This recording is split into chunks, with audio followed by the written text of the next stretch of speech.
a little bit, but it's going to be whipping around on the plains pretty good, and that's what could really mess with drivers. That's Jared File of the Colorado Department of Transportation. Some areas in South Dakota could get 2 feet of snow. National Weather Service also warns there's the possibility of tornadoes overnight in the Texas Panhandle and in western Oklahoma. There's a court challenge to the plan by New York City's Mayor Eric Adams to involuntarily hospitalize homeless people suffering from mental health crises. Adams maintains the city has a moral responsibility to look after homeless people incapable of taking care of themselves. But now a group of homeless advocates and attorneys is suing. They argue homeless people are afraid now to be seen in public for fear of being temporarily involuntarily committed, and that the plan violates the U.S. Constitution and the Americans with Disabilities Act. Fox's Gary Baumgarten. And I'm Jack Callahan. This is Fox News. All 3 stations, all 3 morning shows. Thanks to all the listeners for Pika's Best, Choice Broadcasting has swept the top 3 best radio stations. The Point, Boss 104, and Star 101. Top 3 radio personalities, Kyle Mandapat, Ray Gibson, and Daryl Lizama. Put the power of Pika's Best to work for you. If you're an advertiser, call 671-888-7346 for information, rates, and packages. And let us get your message out to Pika's Best listeners with Pika's Best Broadcasters. And thanks for listening to Pika's Best. Listen to The Point anytime, anywhere on Odyssey. Odyssey is your new audio home for all the music, news, sports, and podcasts that matter to you. Find your favorite stations like The Point and discover more. Music stations, local and trusted news sources, sports talk and team coverage, plus today's biggest podcasts. Find it all on the Odyssey app. AUDACY. Choice Broadcasting introduces their unbeatable lineup of morning show. Hands down winners of Guam's morning radio battle. Daryl Lizama grooves his way through Boss 104 playing Guam's favorite classic hits. Morning mouth Ray Gibson shakes the cage on 93.3 The Point. And now, we are proud to announce the Morning Blender with Kyle Mandapat, mixing it up at sunrise on Star 101. If you're an advertiser trying to reach the most valuable ears, we've got the shows that listeners have been tuning into for decades. One call gets all 3. 671-888-7346. That's 888-REIO. Welcome to Tall Tales with Bob Klitzkie, the only show on talk radio where common sense is a lot more common. Phone lines are now open at 888-TALK. That's 888-8255. And now, The Point proudly brings you Tall Tales with Senator Bob Klitzkie. A well-regulated militia being necessary to the security of a free state, the right... Excuse me. Yeah, there I am. The right of the people to keep and bear arms shall not be infringed. Thank you, Jose. Yeah,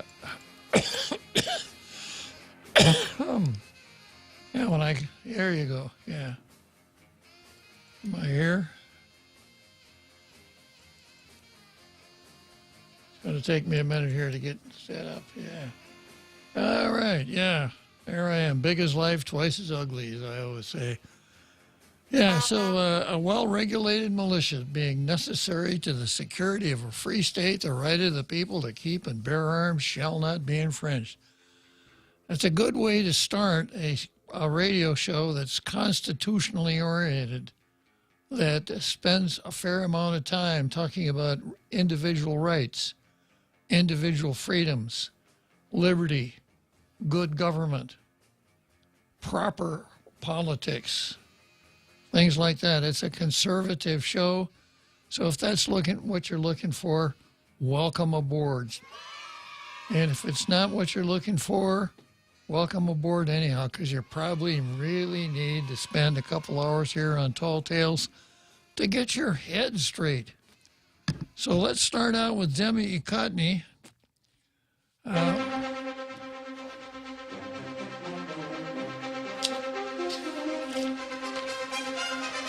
Which at one time was kind of one of the most interesting features of the show, because I take the editorials from each newspaper, compare, contrast, criticize, mark them up, decide which of the two was better, and give it the blue star.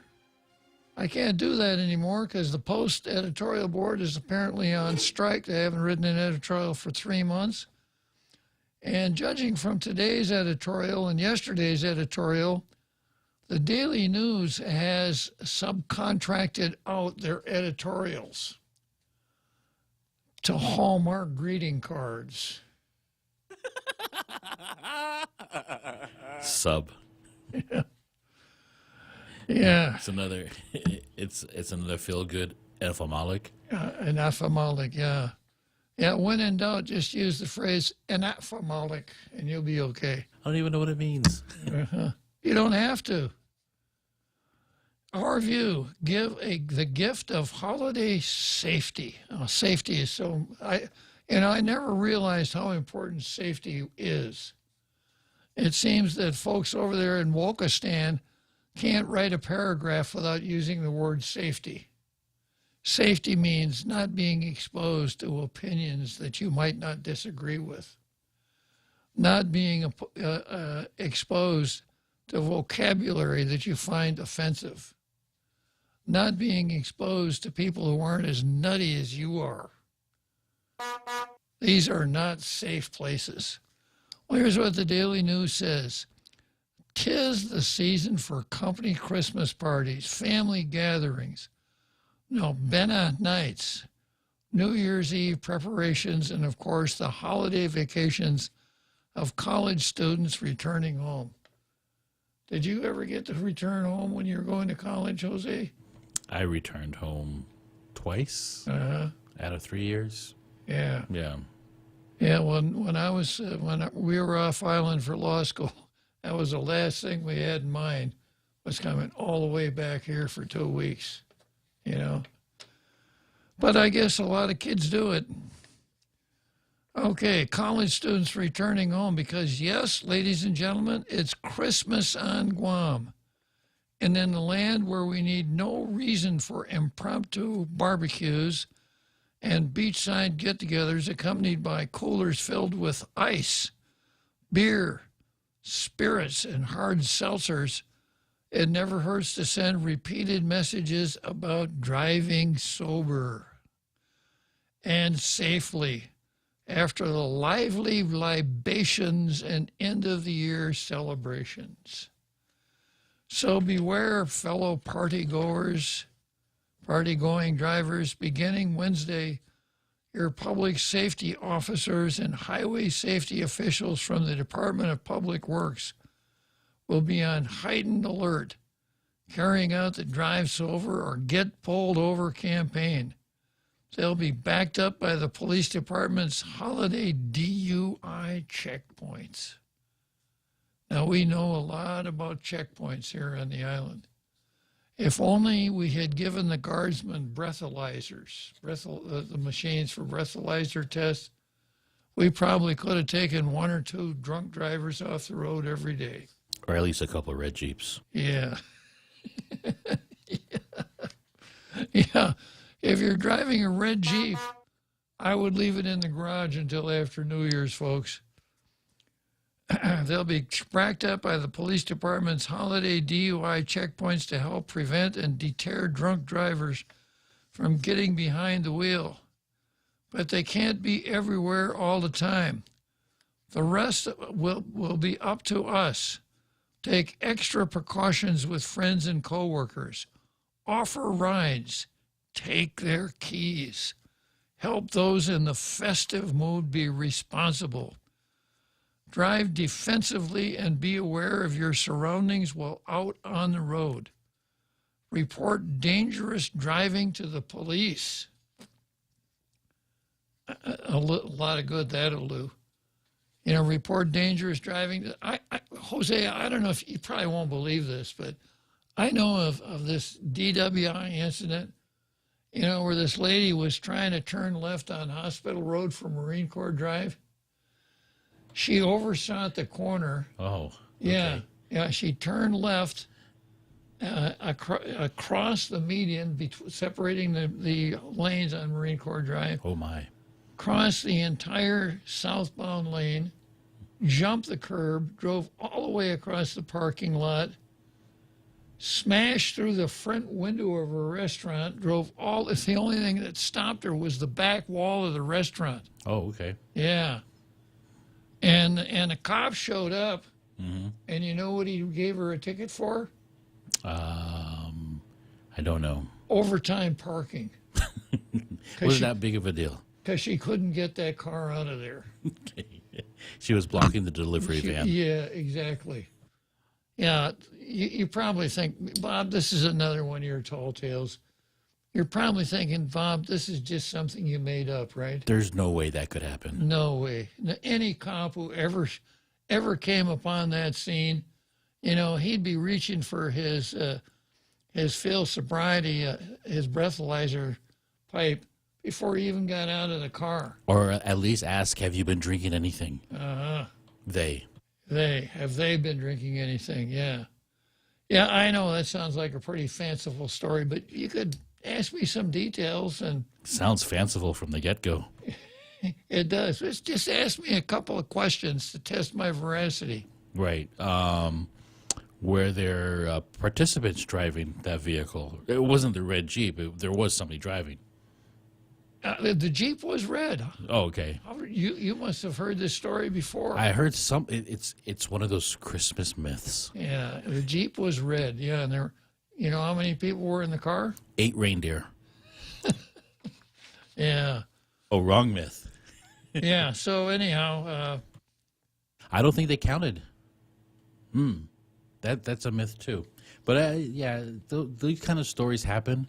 Yeah. It's a good thing that we have a police force and public safety officers. Oh, yeah, and the most unbelievable part of that was that any member of the Guam Police Department who came on a scene like that, to think that he wouldn't administer a field sobriety test? Come on, Jose. I tell some tall tales from time to time. Where's that horn of yours? Yeah.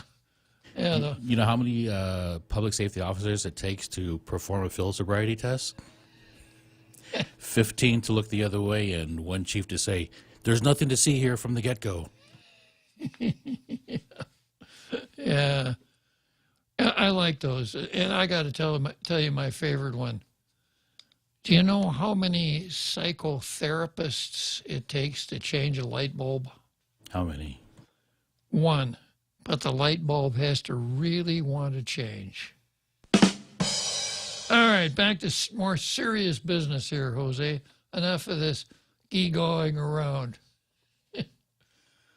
As the DPW director and governor's highway safety representative, I want our community to understand that our priority is to keep people safe, especially during the Christmas season, the most festive time of the year, stated DPW Director Vince Areola in a news release. If you really want to keep people safe, Vince, tell them never to go to Areola's Corners, which is the intersection of Marine Corps Drive and Chalon-Lahuna and Jigo. If you got a 4-wheel drive vehicle, maybe, and make sure you got your and have a seat belt and a shoulder harness, because you're in for a rough ride. You may not be drunk when you enter that intersection, you know, coming from the east, turning right and heading north on Marine Corps Drive. You may not be drunk at the time, but the time you get through all the potholes, you may think you are. You may come out with some new tires. Exactly. As part of the safety campaign, DPW and Office of Highway Safety also will be hosting an educational exhibit from 10 a.m. to 2 p.m. on Friday at the Agania Shopping Center to increase enforcement efforts and raise as much awareness as possible about the dangers of impaired driving. So if you like to get drunk and drive, then what you want to do is go to Agania Shopping Center at 10 o'clock on Friday. I guess if you don't like to get drunk and drive, you needn't go, right? No worries. For our sake, for yours, along with all motorists and passengers who will be out on Guam's roads for the remainder of the year, we urge our riders to drive cautiously and remain fully alert when traversing our main thoroughfares and neighborhoods. Let's get through these last days of 2022 safely. All right, so much for that. Now let's see what we got on the card for today. Of course, we've got systemic racism. I've got Clint versus Tim, Chris versus pro-aborts, Heartbeat versus Bell's Law. And I got to tell you a little bit about the mechanics of the show here. You know, I get up before the crack of dawn, and I start what I call mining. And I read the papers, and I read the reports from KOAM, PNC, Pacific Island Times, Jungle Watch, and Candid News, just to see what's going on, what happened since the last time I took a peek. And I print out the ones that look like they may be show-worthy, set them aside. This takes me a while. I spent some more time on the line looking for national stuff that might, on the internet, looking for national news that might be of interest to our international radio listening audience. And when I finish that, maybe a long walk, someplace that I can let my brain housing group kind of digest all of the input that I got during my mining expedition. And having done that, I'll sit down before my desktop, maybe an hour and a half, maybe 1:30, 2:30, something like that, and start putting together the card for that day. And of course, Demi Courtney. Now, when Fox News finally picks me up, I don't know if I could do that or not, Jose. I'd feel kind of bad leaving my international rate. But if Fox News calls, if I decided to go with Fox News, there would be a room full of writers behind me doing exactly what I just talked about. And they would put together all kinds of news stories that I would read off a teleprompter. And the producer would set it up so that we would go from my face to videos that exemplify the story to interviews, et cetera, et cetera, et cetera. Now, in the back room of Tall Tales back here, you know, the Tall Tales think tank, 4T as it is, I tell you, you know, we've got a constitutional law expert, and we've got an organic acts expert, and we've got our statistics and research desk, et cetera, et cetera. But when you come right down to it, it's kind of like Petticoat Junction, if you can remember. What was that guy's name? Mr. That was before my time. Yeah, he ran the general store. The one with all the daughters? Ran the post office. I don't know. He did. I know Mr. Hooper from Sesame Street. Yeah, he did everything at Petticoat Junction. So that's kind of how the back room here at Tall Tales works. So when I have an issue like the Heartbeat Act, there are so many things to pull together. I like to look at it from a legal perspective. I like to look at it from a public policy perspective. I like to look at it from what I would call a jurisprudential perspective. I like to look at it from a public relations standpoint. And of course, you can't talk about abortion without getting into the morality aspect and the cruelty aspect.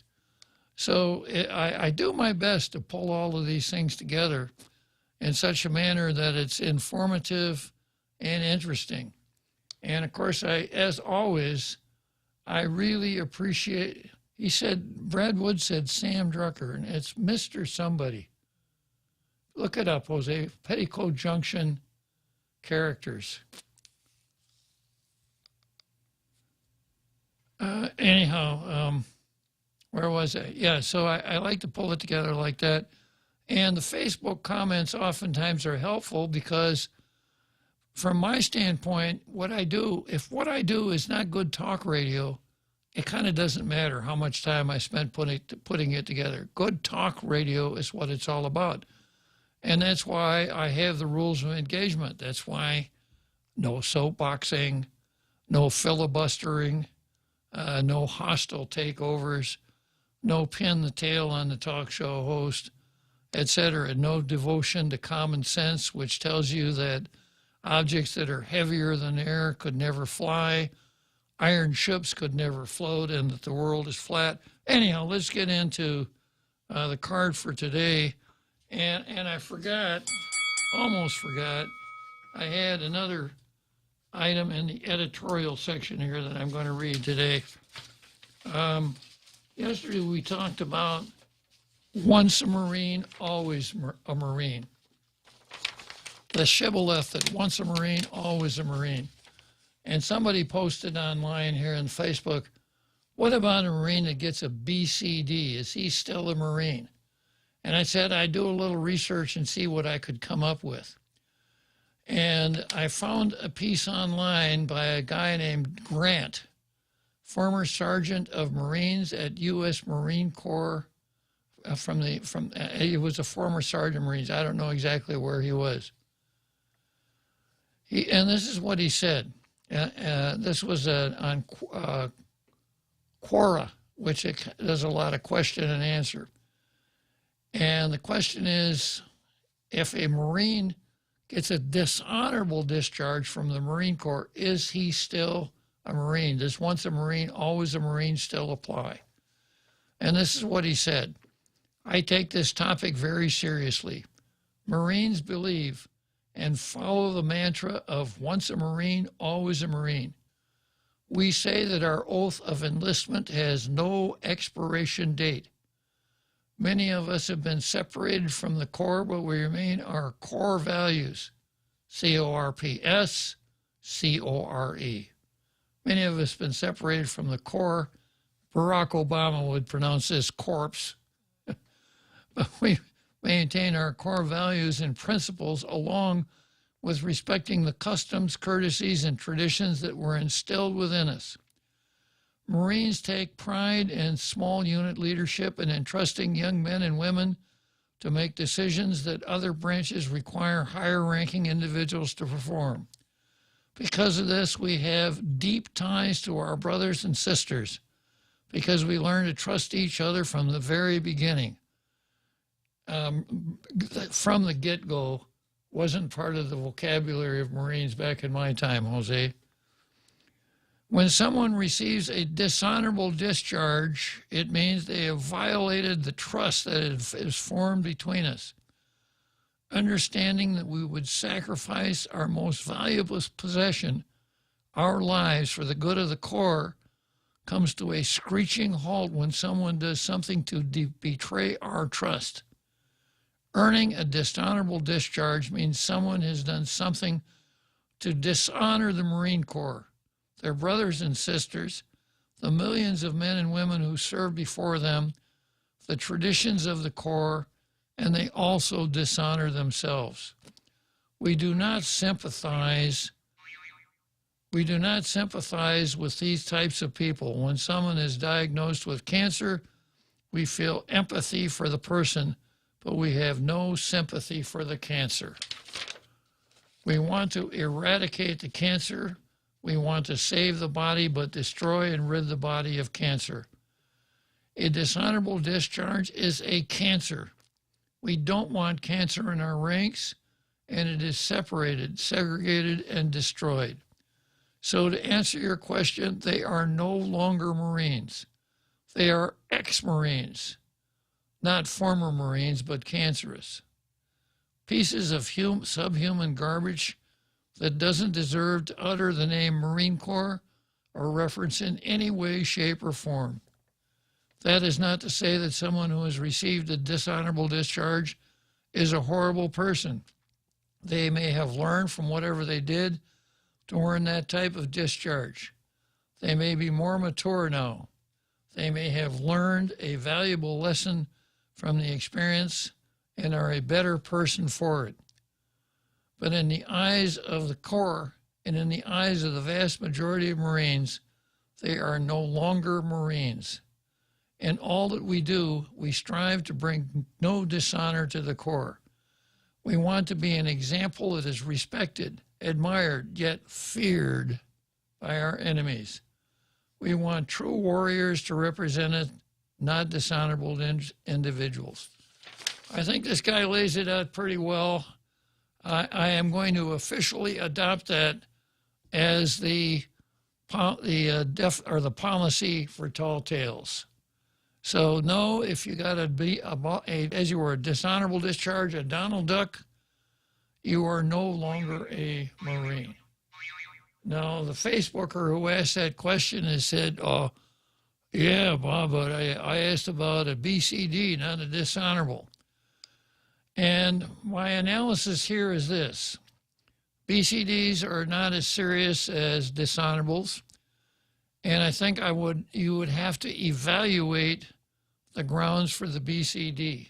If it's something that goes to what's mentioned in this article, then a BCD would be the end of it. But I'm not going to rule one way or the other on a BCD now. I got to put that. I'm going to put that in my too hard folder for now, but I'll come back to it later on. But that was a really good question. And I just close this with one more thought.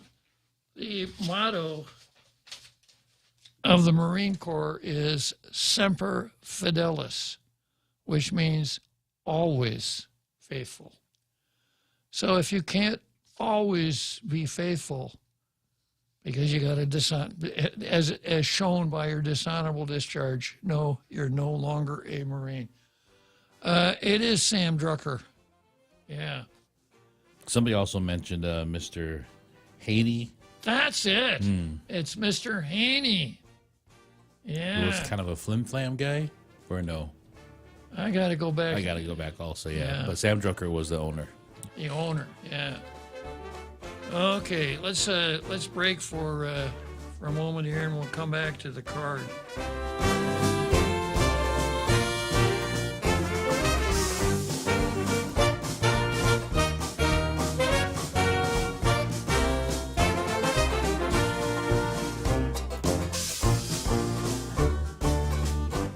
Christmas is a very special time, but it can also be a very hard time.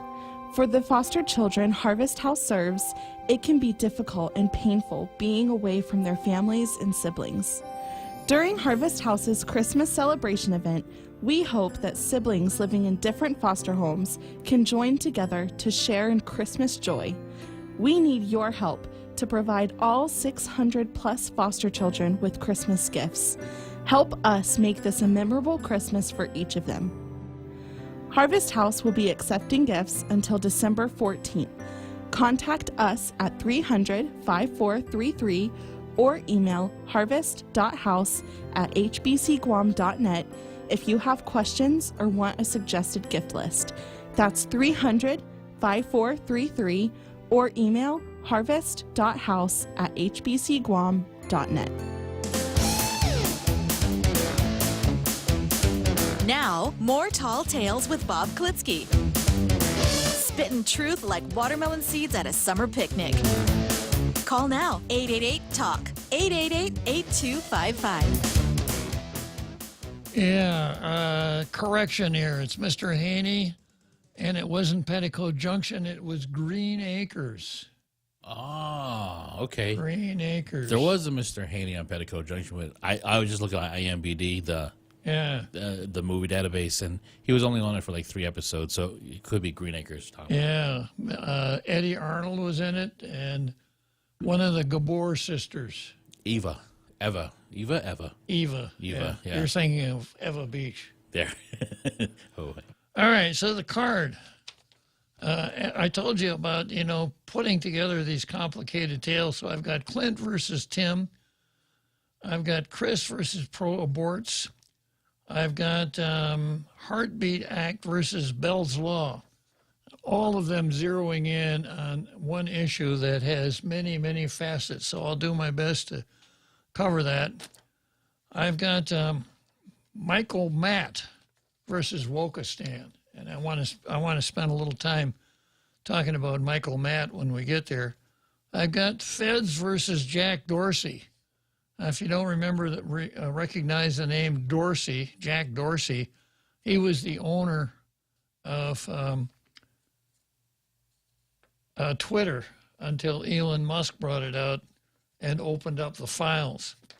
I've got the FBI versus free speech, Virginia Tech versus the First Amendment, Wichita State versus biology, Kenyon College versus education. Man, these three items really tell you what a sad state higher education is in nowadays. I don't know. I'm going to take the phrase higher education and expunge it from my vocabulary. Higher education nowadays in some jurisdiction is kindergarten. Because they don't have to learn something they got to unlearn later on. Okay, so starting out with systemic racism, you know what that's about. The rice is really orange, but you're supposed to call it red if you don't want to get canceled. Paul Zerzan got canceled by the Daily News because he had the temerity to write in and say, hey, let's stop calling orange rice red rice. So Paul is, I'm going to say, something of an iconoclast, a free thinker. He's a free speech guy.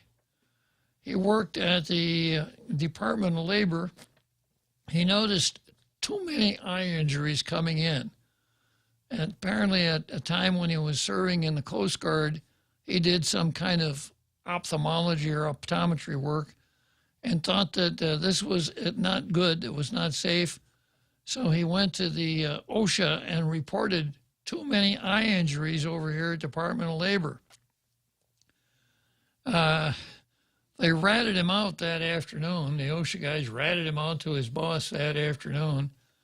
His boss called him in very angrily, told him to take the rest of the day off. The next morning, Paul came in, and they had him doing something really important, like counting paper clips or something like that.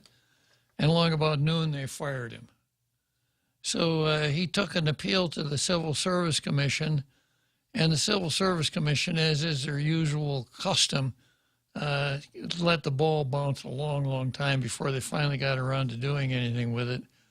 They finally made a decision on the 27th of September, which I just ran across yesterday, and it reads like this. In the matter of Paul Zerzan employee versus Department of Labor Management. Now, I don't know how a department can be the respondent here, but I'll find out.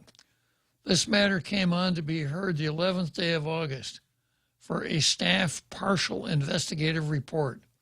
Employee did not appear. Department of Labor Director David Del Isola appeared for management. Commissioners present were Anthony Beneventi, Priscilla Tuncap, John Smith, and Robert C. Titano. John Smith. Is that anonymous? How likely a story is that? I wonder what his real name was. John Doe, maybe? Yeah. Vicki Lynn Sablon, Personnel Management Analyst 3, read the report into the record. Now, I got to stop here. I've told you before that these whistleblower investigations and political improper political activities matters are not decided in an adversary proceeding. There's not a plaintiff or defendant, petitioner, respondent, etc. They use the inquisitorial method. So faceless bureaucrats at the Civil Service Commission look at the papers that come in, decide whether or not it's a case. If they think it is, they'll take it to the Civil Service Commission, to the commission, who will say, go ahead and investigate. A single person goes out and investigates, comes up with findings, writes up a report, submits it to the commission, which almost always rubber stamps it. And I'm going to be talking a little bit more about that later on, about a political activities case. But in this case, Vicki Lynn Sablon, Personnel Management Analyst 3, read the report into the record. Staff, see what I mean? Staff found that employee is not a classified nor unclassified employee of the government of Guam and is not a contractor. He participates in a training program for senior citizens. Staff found that he is not entitled to whistleblower protection under 4 GCA Section 4501 et sec. Now, I haven't researched that. I have a feeling it's wrong, but I'll research it and bring it back tomorrow. But yeah, the commission has a real good technique for avoidance of the real issue.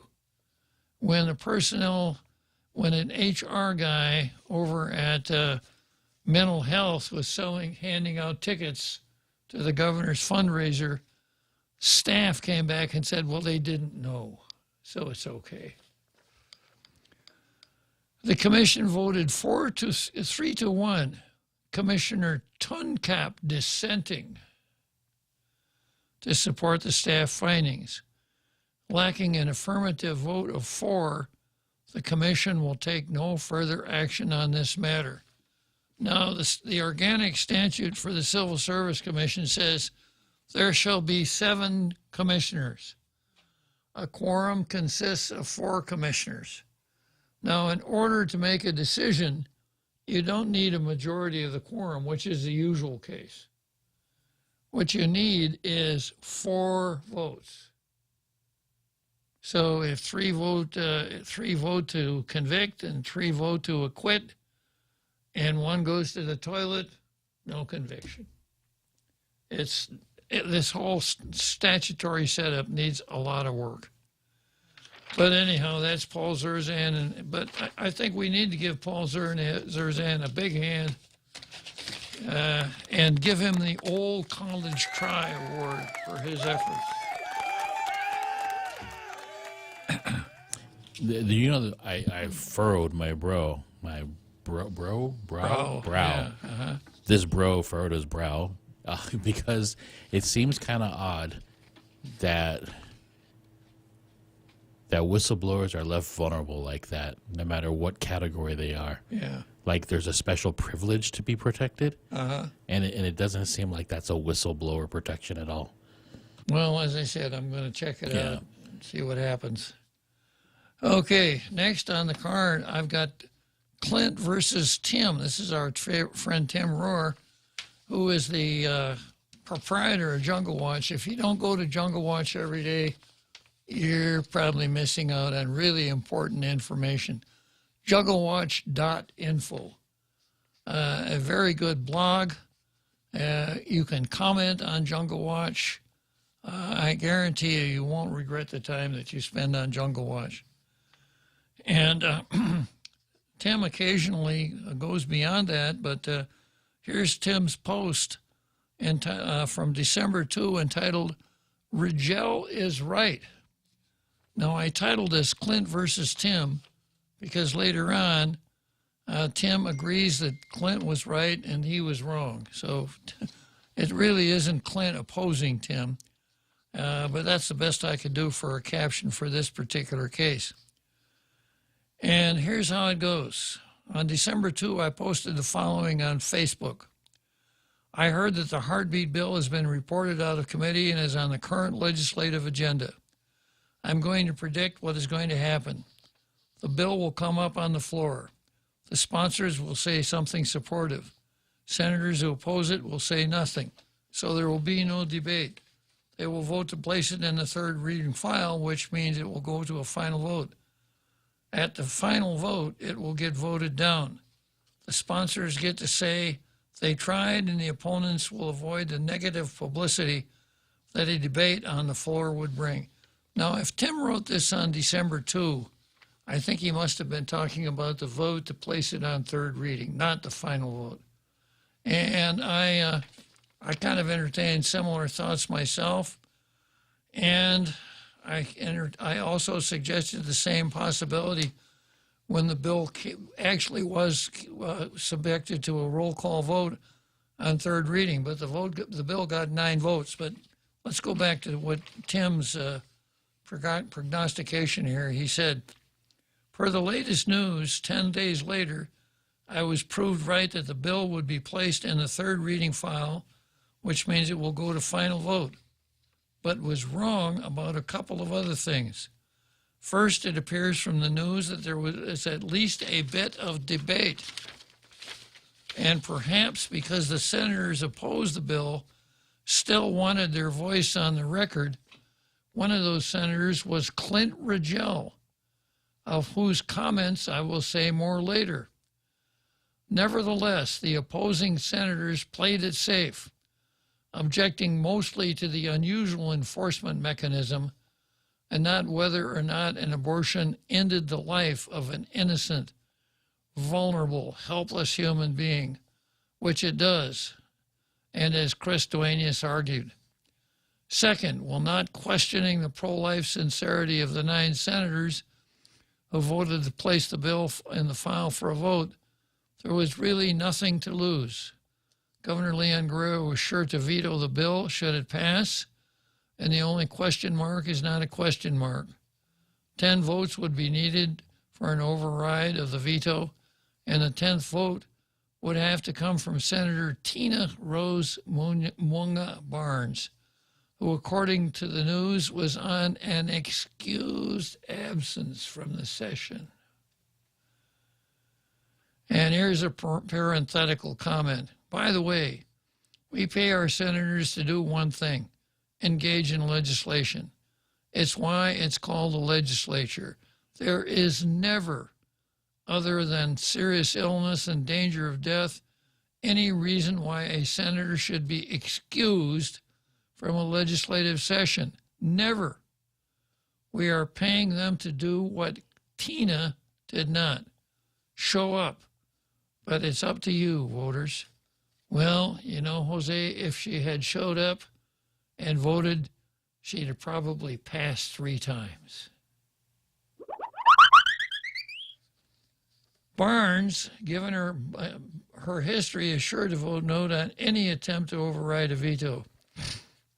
And like her fellow opponents of the bill, will not engage in the reality of a fetal heartbeat or whether or not abortion ends the life of an innocent, vulnerable, helpless human being, but will oppose on the basis of said unusual enforcement mechanism, which does not make killing an innocent, vulnerable, helpless human being illegal, but only permits neighbor to sue neighbor, which creates a legal mess that could last for years, if someone is even willing to spend many thousands of dollars and find an attorney to pursue such a mess.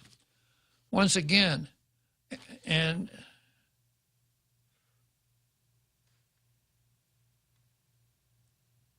that's from Barnes. Now, I got to jump in here for a second and comment on Barnes's comment. You know, if the heartbeat bill became law in the absence of the resurrection of Bill's law, this is what I think would happen.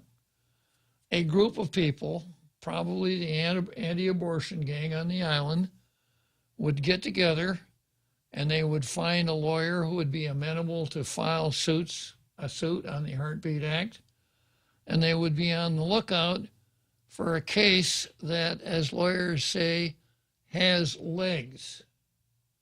They wouldn't find somebody, a street person, standing on a street corner saying, I gave a penny to a lady who told me she needed money for an abortion.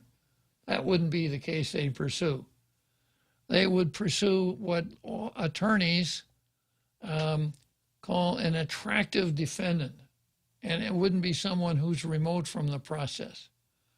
So, but that's Tina Rose Munga Barnes. The fact that what she says doesn't make a whole lot of sense never stopped her before. I give you her hearing on the insular cases where she she so completely missed the boat that folks in the gallery were tossing lifebuoys to her. All right.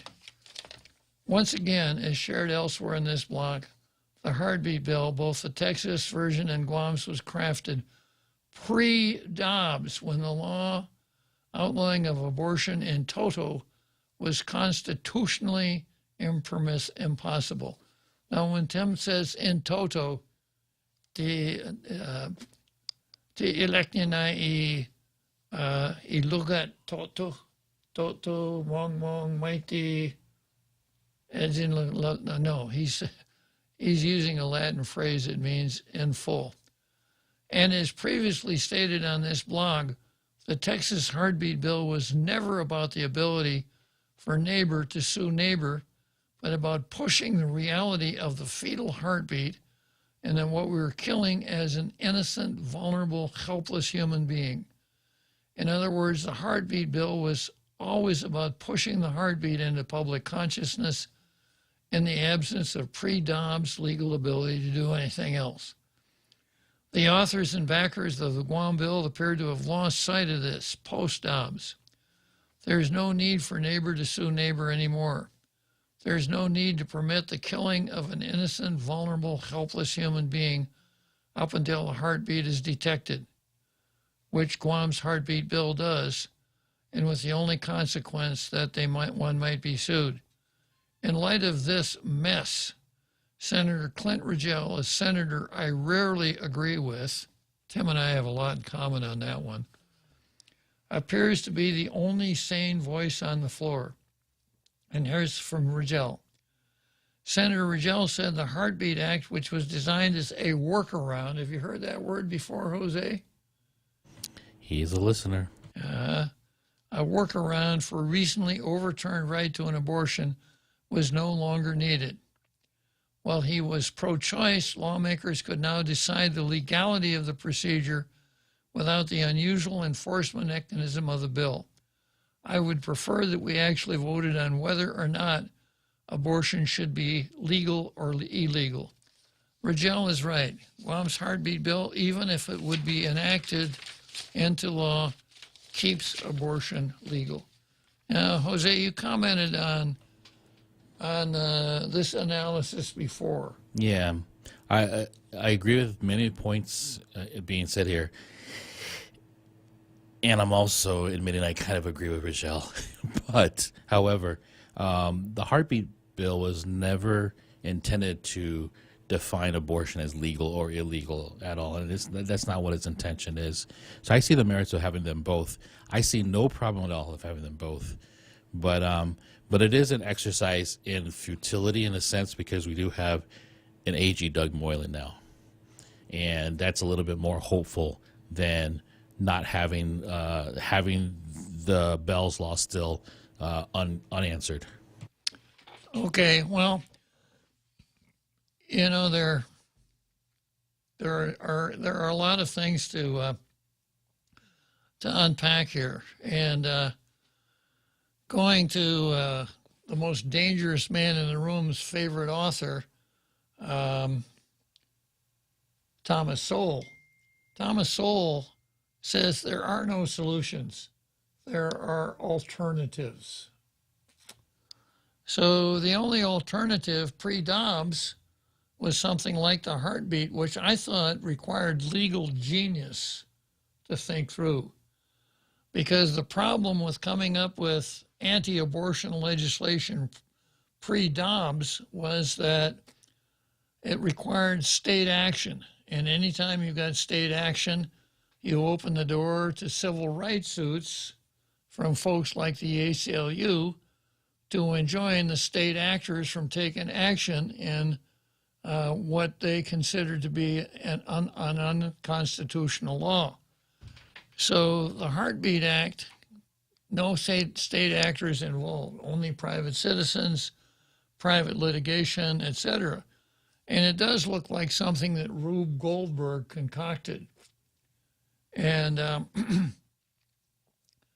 you know, a case came out of Texas that no one really has read, but there was a report out of Texas that someone threw the heartbeat, a judge in Texas threw a suit on the Heartbeat Act, threw it out of court, when it would have been much more prudent for him to say, granted a motion to dismiss.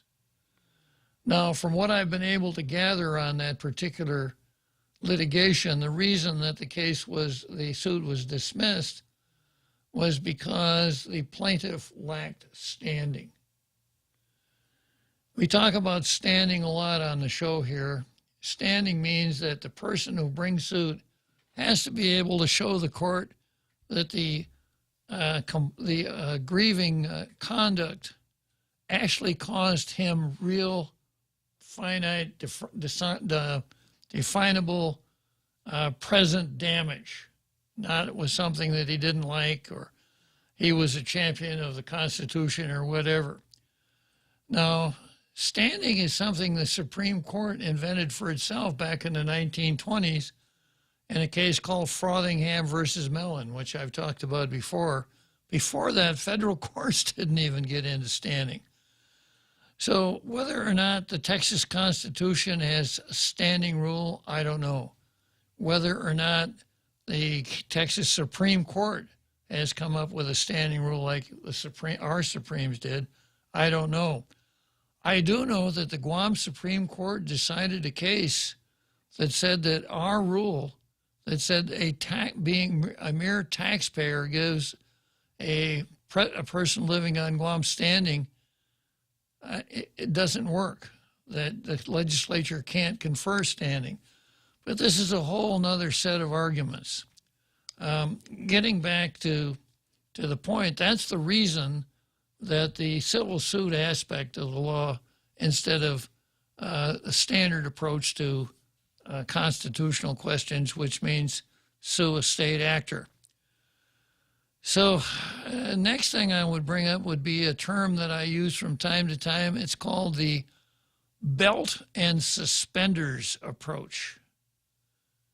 Now, if you want to make sure your trousers don't half-mast on their own, you would wear not only a belt, but suspenders also. So if the belt fails, your suspenders still hold up your trousers, and the same with the suspenders. So I think maybe what Jose is employing here is the belt and suspenders approach, because Doug Moylan serves for 4 years, and it's very possible that we could leave-in for lunch attorney general instead of one who would vigorously defend the laws of Guam. That's possible. It may very well be that our own Supreme Court might not get it right. And I've mentioned this before, that whenever you invoke the wheels of justice, whenever you go to court, there's always a crapshoot involved. So keeping the Heartbeat Act in place as a matter that does not require any government action at all, I can understand it. And the Heartbeat Act is civil. Bell's Law, of course, is criminal. So they operate from different factions. And then there may be something to be gained. I guess I got to take a break, huh, Jose?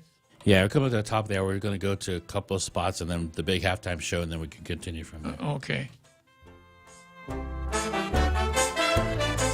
Come try Guam's original Chamorro restaurant with Pica's best 5 years running. Mezcla Chamorro Fusion Bistro. Experience Chef Peter's candied salmon over scallion coconut rice, octopus to naktak, Chamorro platter, and their award-winning gourmet hamburgers. Or if you're looking for something healthy, try their keto-friendly menu. Come and enjoy Mezcla's half-a-day service at their Hagåtña and Grand Plaza Tumon location. Call their Hagåtña location at 479-2652 for reservations. Farewell, ANZ Bank. You've been an excellent corporate citizen for 30-plus years. And yes, we're competitors, but we're sorry to see you go. Now let us address the bank's customers. Bank Pacific's arms are wide open to accept your banking needs, whether it be to handle your savings, commercial checking, merchant business, or consumer or commercial loan needs. We're open on Saturdays in 4 convenient locations and have excellent online banking services. And we're staying, for as you might know, where others put branches, we place roots. Equal Opportunity Lender, member FDIC.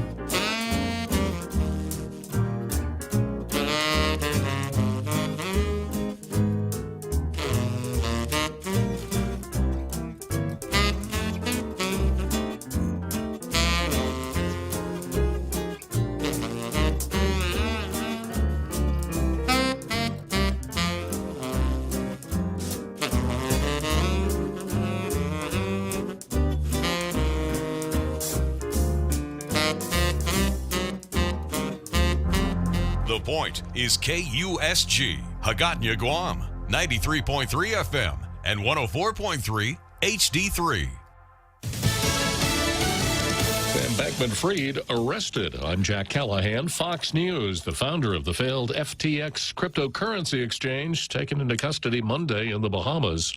According to a statement from U.S. Attorney Damian Williams, who said Bahamian authorities arrested Samuel Bankman-Fried at the request of the U.S. government based on a sealed indictment filed by the United States Attorney's Office for the Southern District of New York. We expect to move to unseal the indictment in the morning, and we'll have more to say at that time. Fox's Jonathan Hunt. Bankman-Fried was scheduled to testify remotely to the House Financial Services Committee on Tuesday.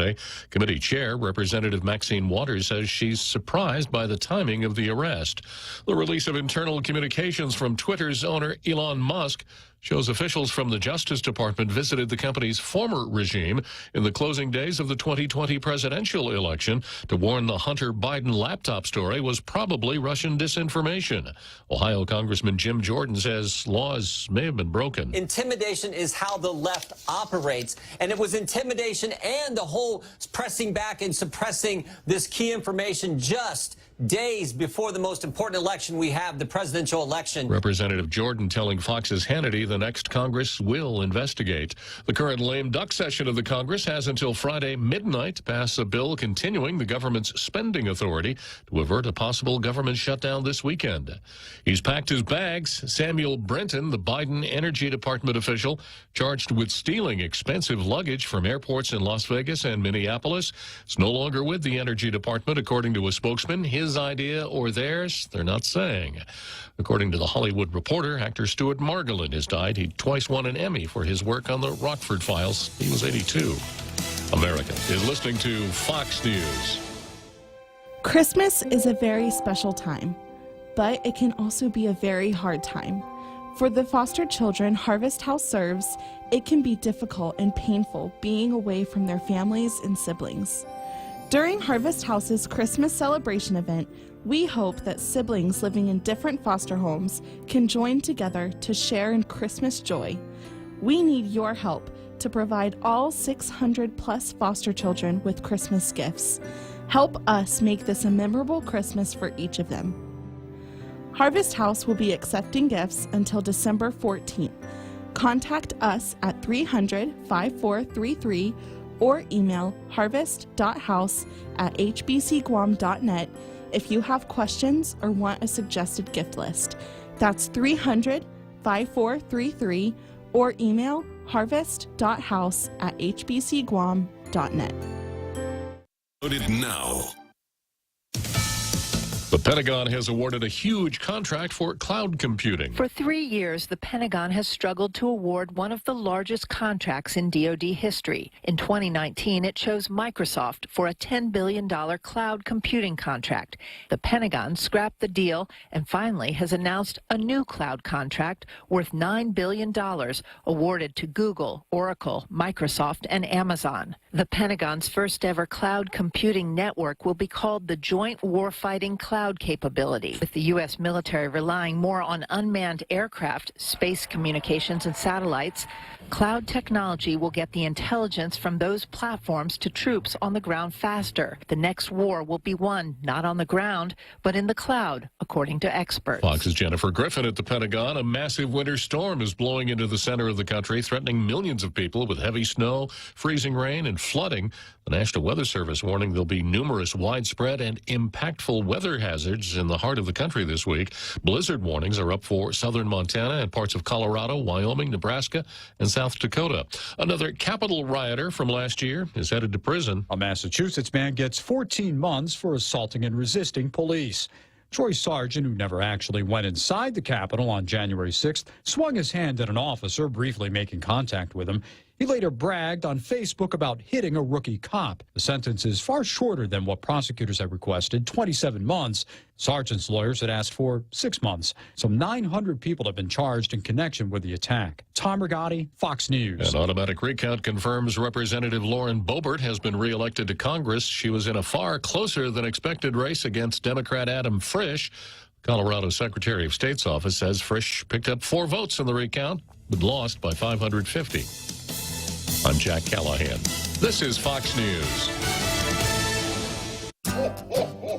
Santa's coming and things are looking up. Bank Pacific has rolled out Rudolph's favorite My Christmas loan with an annual percentage interest rate as low as 5.99% and up to $50,000. And with the Bank Pacific contactless Visa debit card, you can have the flexibility of using your money when you want to, where you want to. My Christmas loan, contactless Visa debit card. Let's make Christmas merrier. Member FDIC, equal opportunity lender. Credit conditions apply. Merry Christmas from Bank Pacific.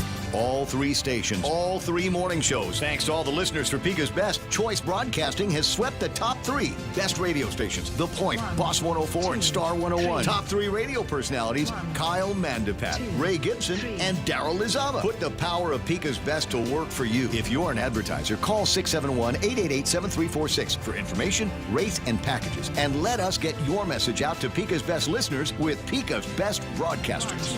And thanks for listening to Pika's Best.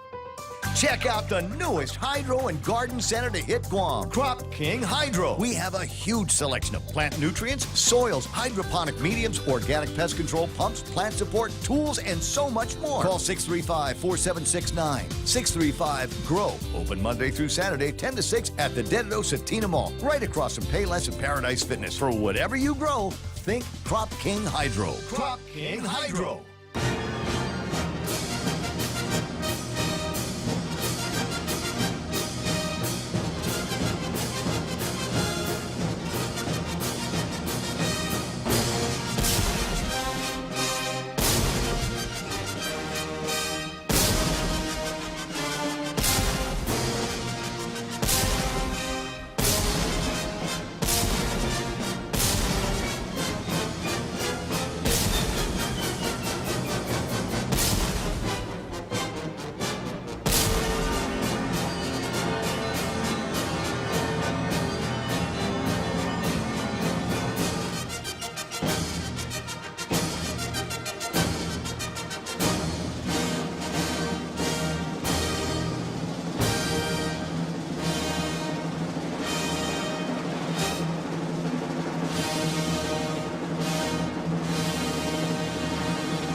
Okay, so here we are. It's that big halftime show. We aren't going to be able to do Hope's screen test today. We're having trouble once again with some of the technical aspects here. But as soon as we get the capability back, we'll run Hope's screen test. I've been spending some time here on this piece from Jungle Watch, and I still want to talk a little bit more about Tim's premise. The quote that he uses so often in this article, and I want to make a point on that. And then I want to turn it to Brittany Griner for the moment. But before I do that, I've got a lot to say about the whole heartbeat, Bell's Law thing. And I've got a caller hanging on the phone here. Let me see, it's Mrs. Cruz, who wants to talk about the Unborn Victims of Violence Act of 2004. So what do you want to tell me about the Unborn Victims of Violence Act, Mrs. Cruz?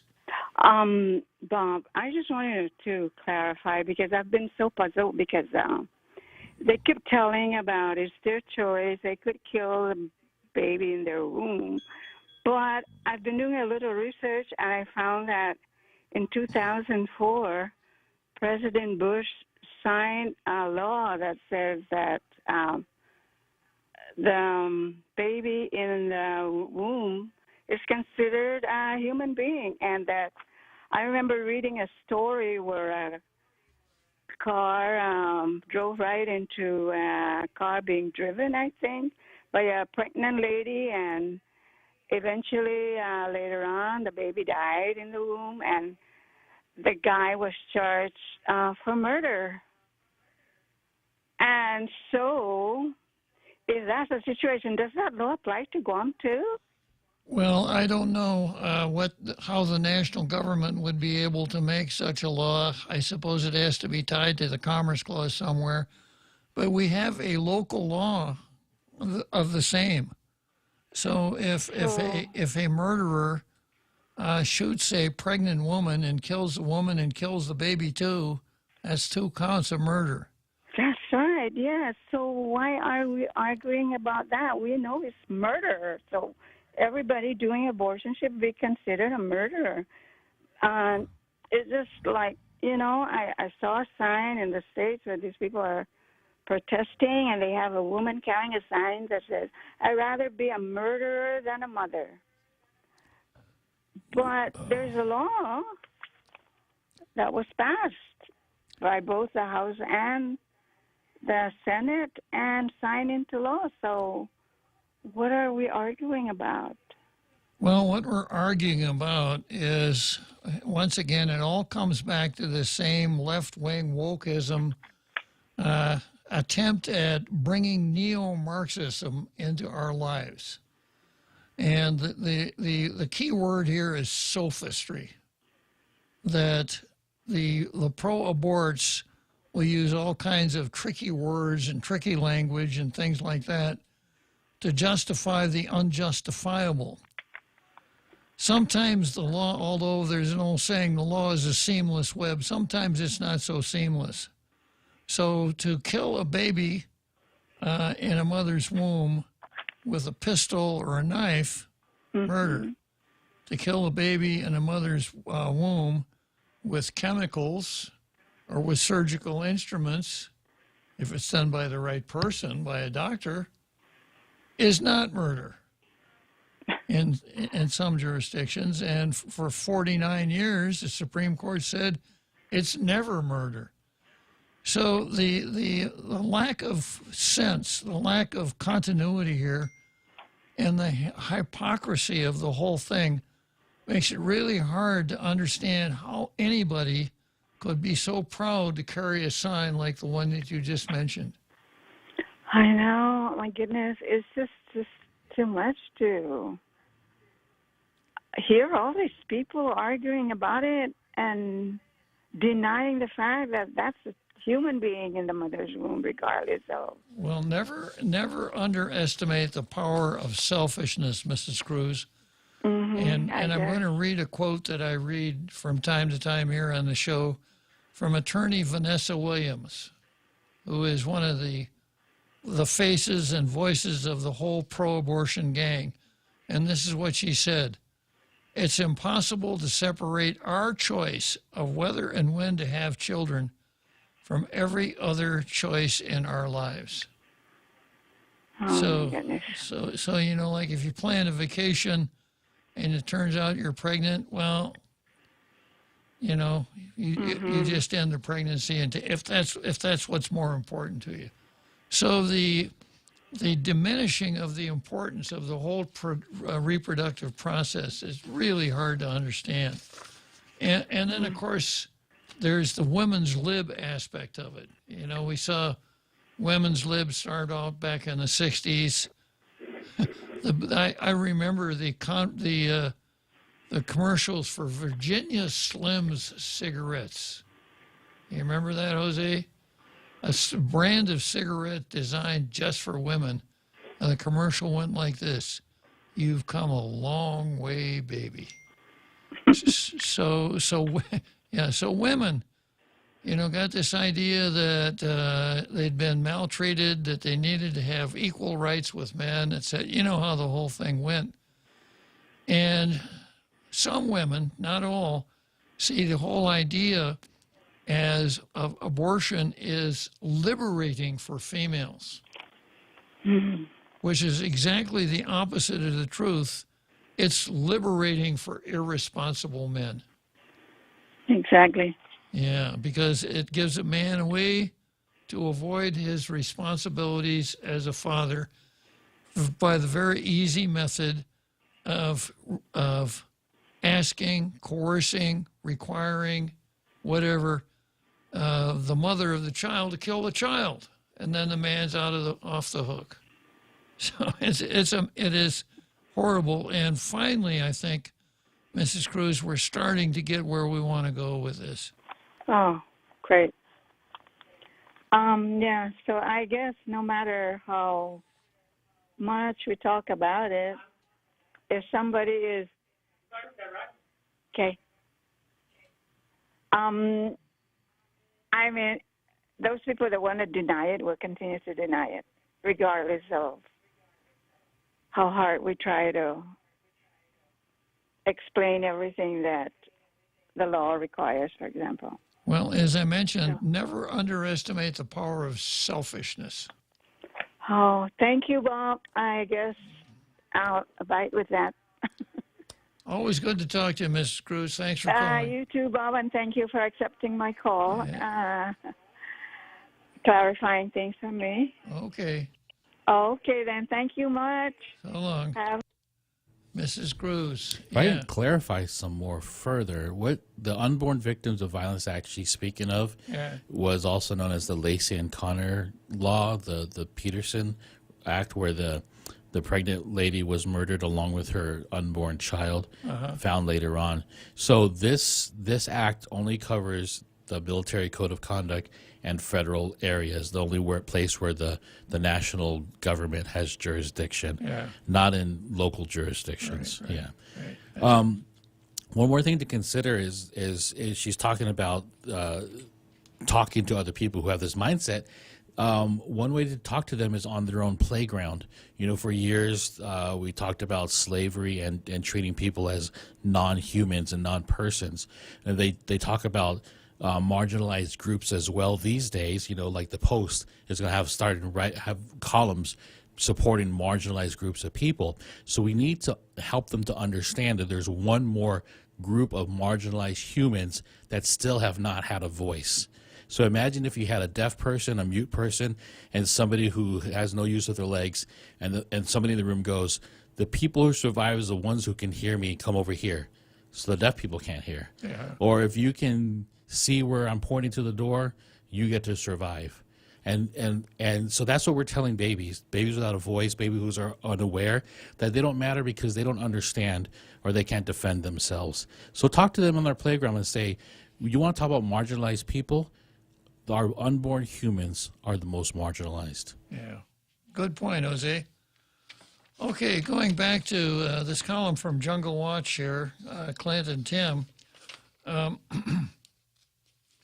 Tim made the point about the Heartbeat Act that it does condone killing unborn, innocent, innocent, helpless human beings.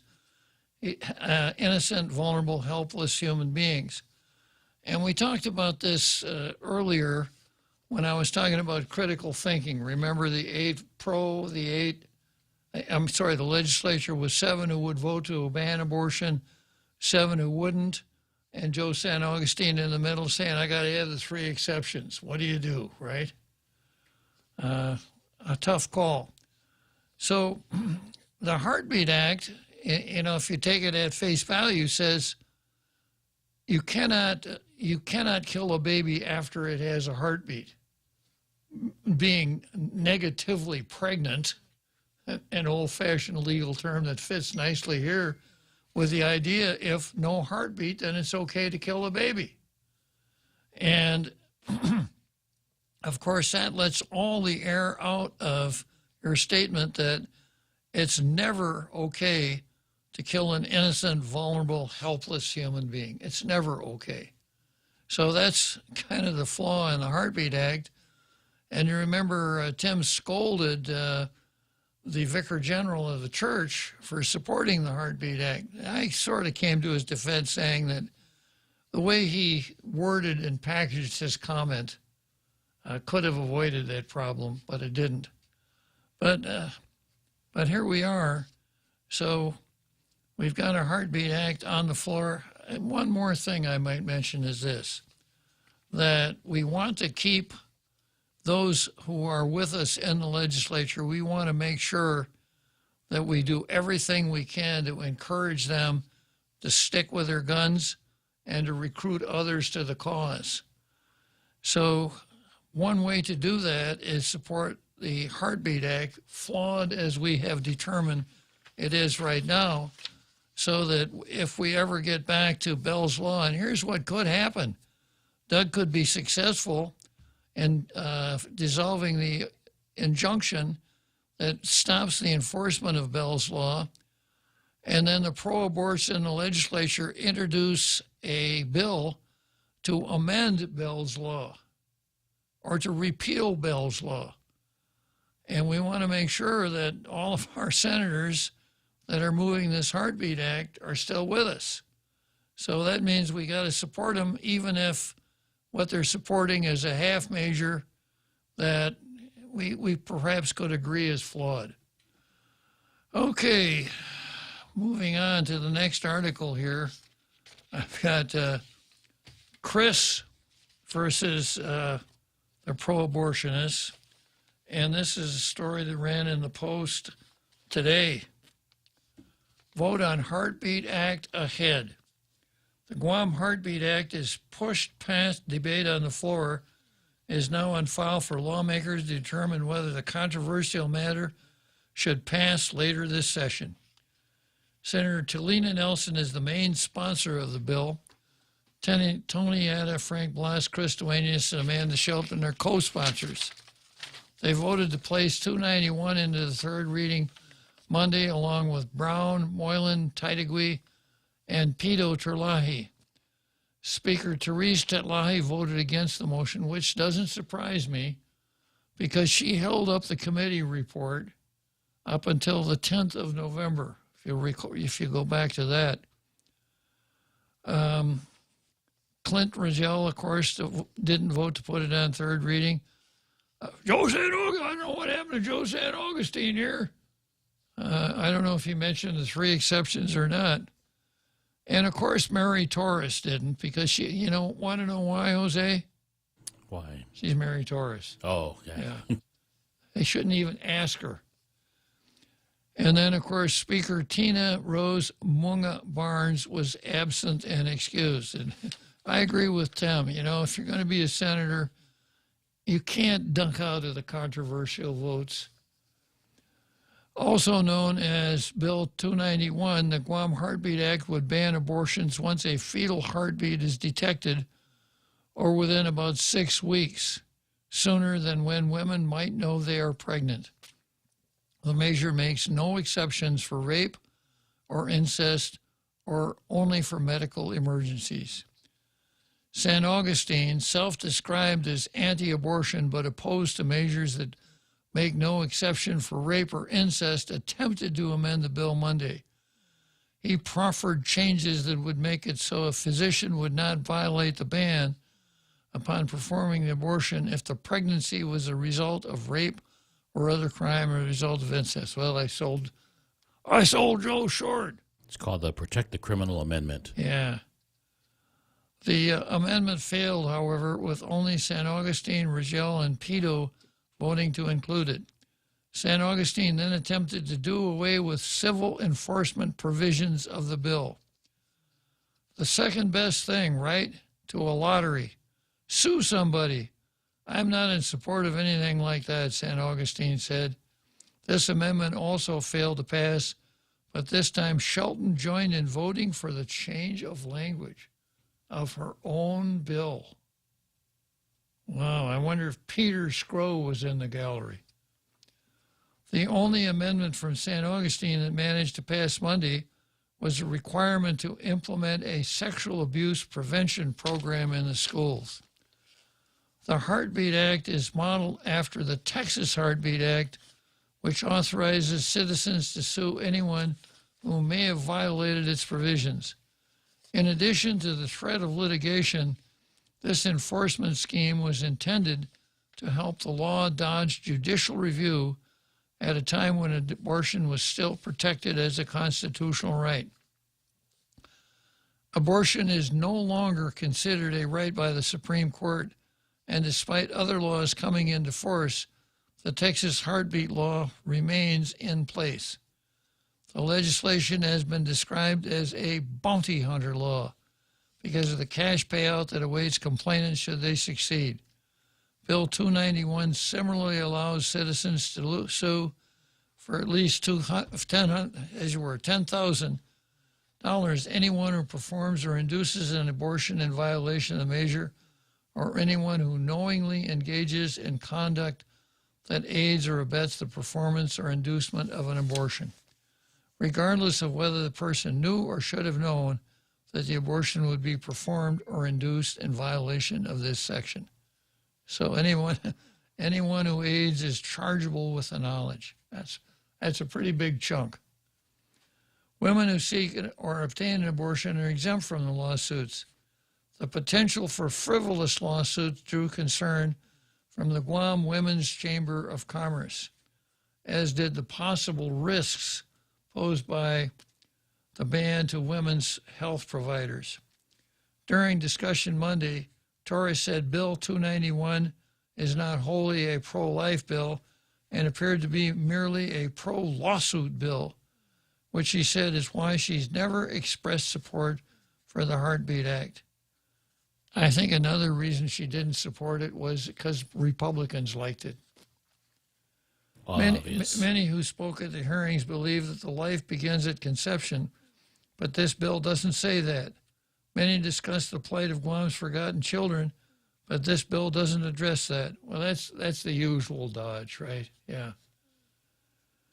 A pro-life ethic would make prenatal care more accessible, overhaul our foster care system, bolster adoption, subsidize child care, and eradicate homeless. But this bill does none of that. What it does, and all it does, is turn neighbor against neighbor in exchange for cash prizes. Now, this old dodge. Who said that? Mary Torres. Who else? Yeah. Yeah. I hate ad hominem, and I hate calling people ignorant, so I'm not going to. Yeah. And then this dodge, well, if you're really pro-life, then this is what you must do for children who don't get aborted. Exactly. And these are good points, and these are things that ought to be done. But if you cite a problem and you have a solution and you don't have a global solution, you must forget about it. You know, if you're going to provide postgraduate work for these children that are born, then maybe I'd support it, right? So, in other words, we should just write one law and have a lot of amendments to it. Mm-hmm. Cover everything. Yeah. And then the other half of this, the usual dodge, well, what about the live children?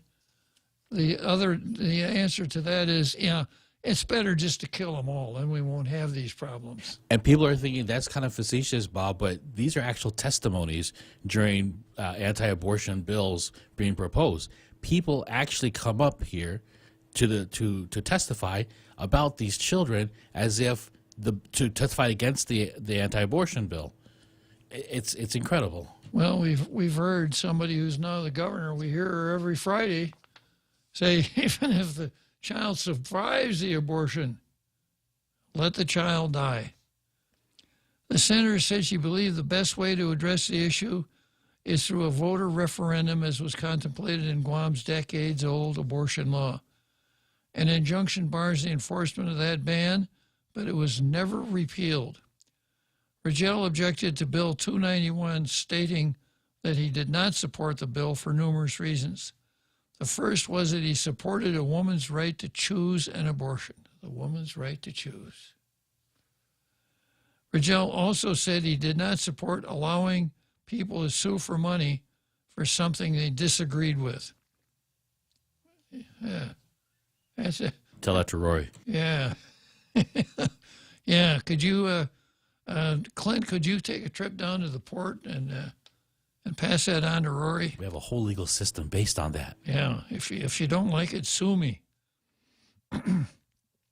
I don't even think the bill contains any specific terms, and how do you prove you've been harmed by that person's decision in order to sue that person for that decision? So how far do we take this down this logical course? Well, the Texas Heartbeat Act has survived several challenges. It recently hit a legal snag. A Texas court threw out a lawsuit against a doctor, ruling that a person does not have legal standing to sue if they have not been directly impacted by the abortion services provided. While the ban remains in place, the ruling set an important precedent for other courts when considering whether bounty hunting laws violate state constitutions. A release for the Center for Reproductive Rights stated. The organization represented the doctor in the lawsuit. Well, let's bat around the term legal precedent. Trial courts don't make legal precedent. Appellate courts do, right? So you got one case based on apparently the Texas Constitution, which apparently has a standing provision in it. And these are our lawmakers stating these as fact. Uh-huh.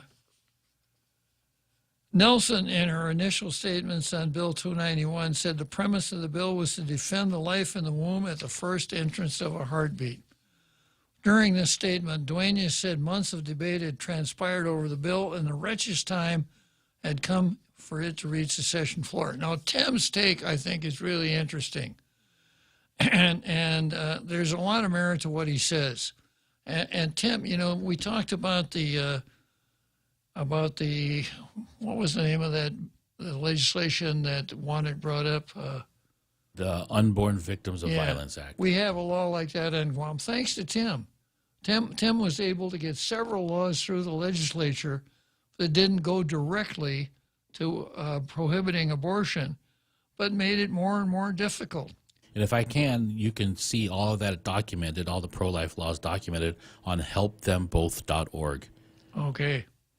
Very good website based here on Guam. So Tim did that, and you know the two abortionists finally left. I think one of the reasons is because Tim got through a law that required or that provided penalties for doctors not reporting their abortions to the what's the name of that official? Public health? Or no? At Public Health, Registrar of Vital Statistics. No one was enforcing it until Tim got a tough law passed, and the two abortionists, because of that, maybe because of the closure of the Blue House, left the island. So the benefit of doing these things, even if you know you can't pass, they direct people's attention to what abortion is really all about.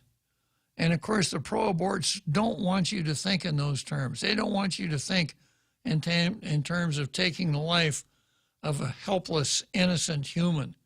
They want you to think in terms of female autonomy of the body, a woman's right to choice, freedom.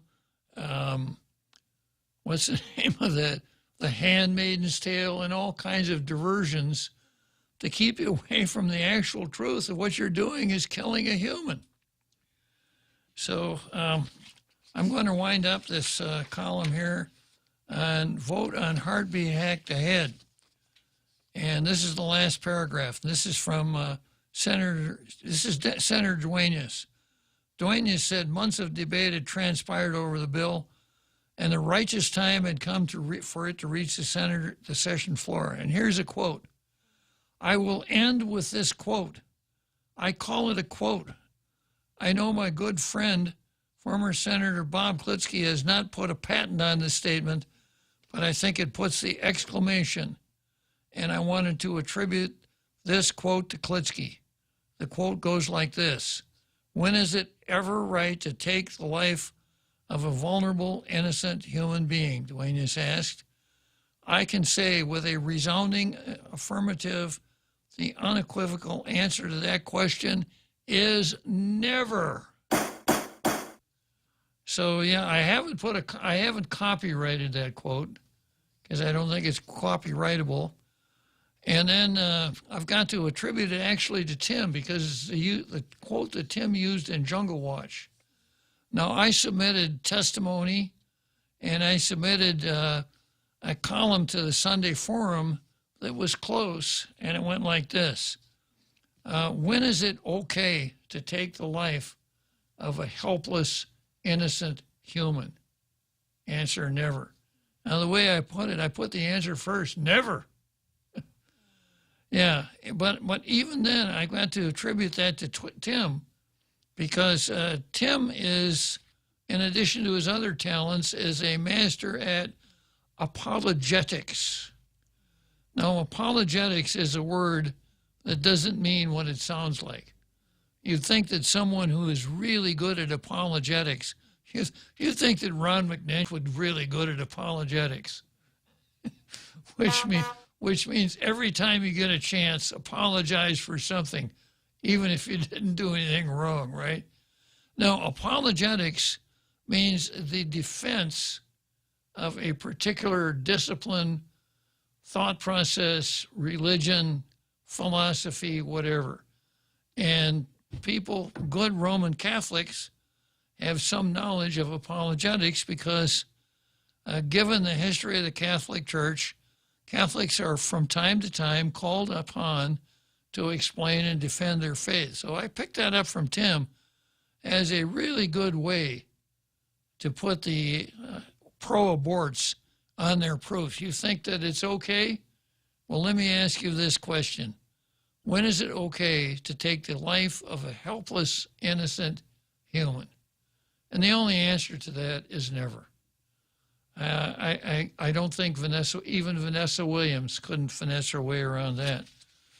So that's Clint versus Tim, Chris versus the pro-aborts on the island. I think it's time for seventh inning stretch, right?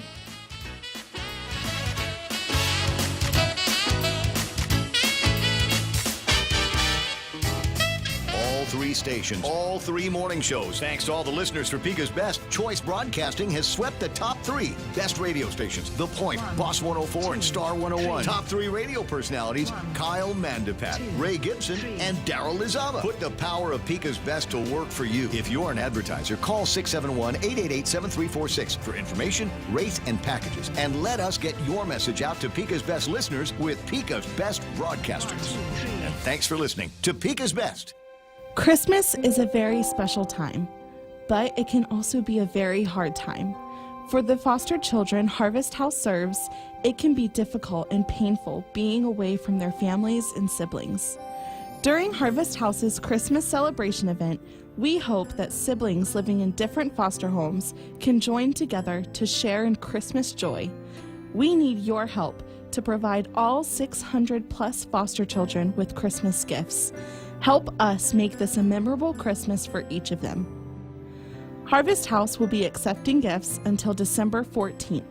Contact us at 300-5433 or email harvest.house@hbcguam.net if you have questions or want a suggested gift list.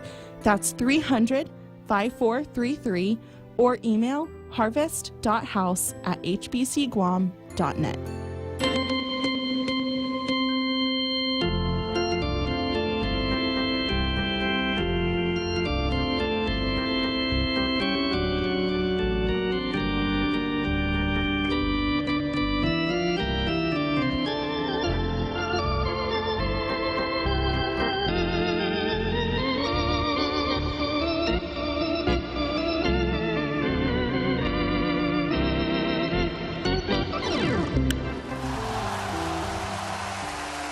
Okay, here we are, Wrigley Field, seventh inning stretch. Let's keep our fingers crossed and hope that the Cubs get the All-Star game at Wrigley this summer.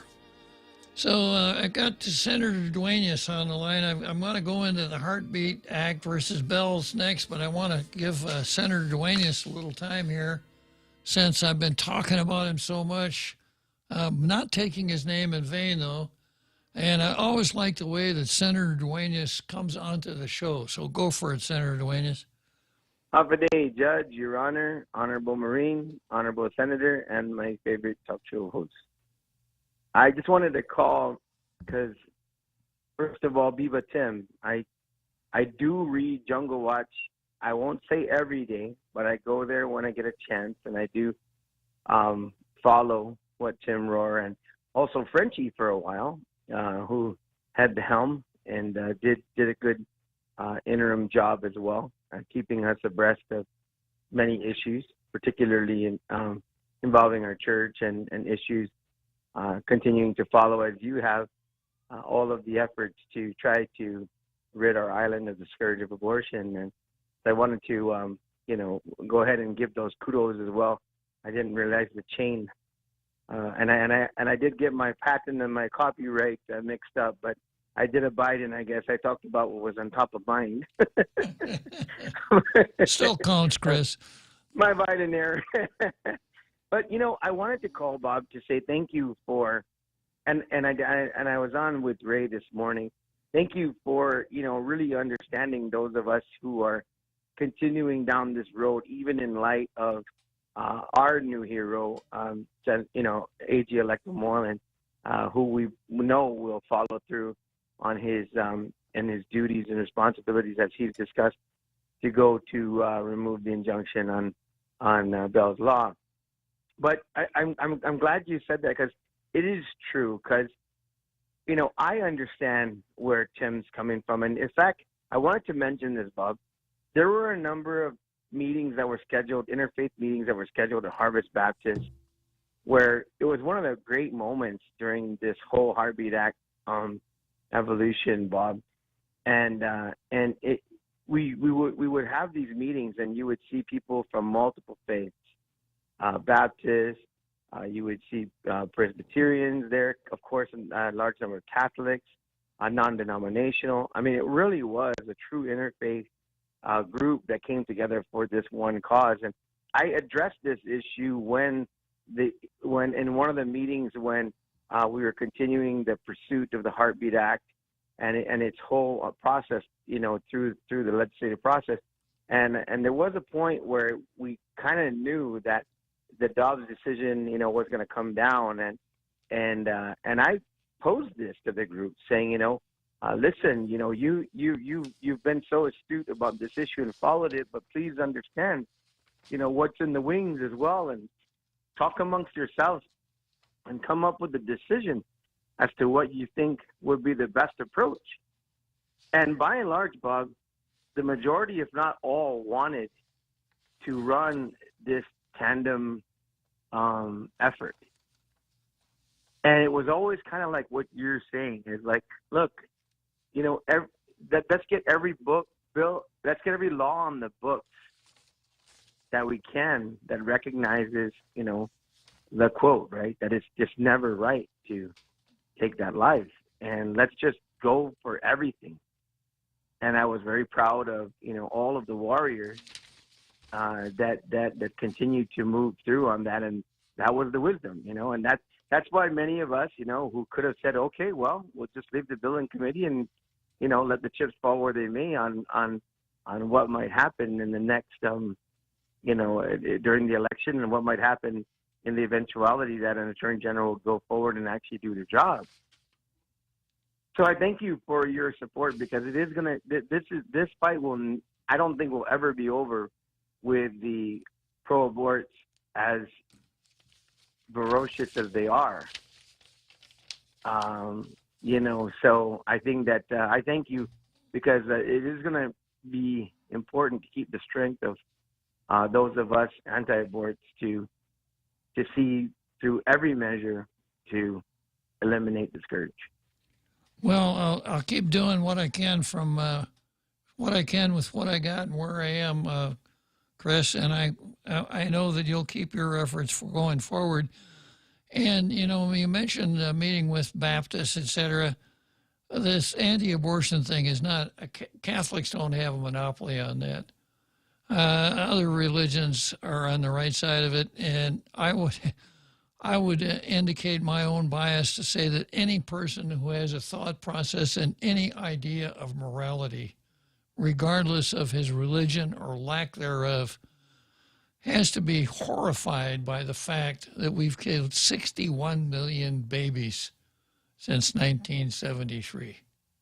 So I said a similar statement on the floor as a preface to my final statement. It was actually covered in the PDN, where I said, you know, one doesn't even have to contemplate their religious belief on this issue.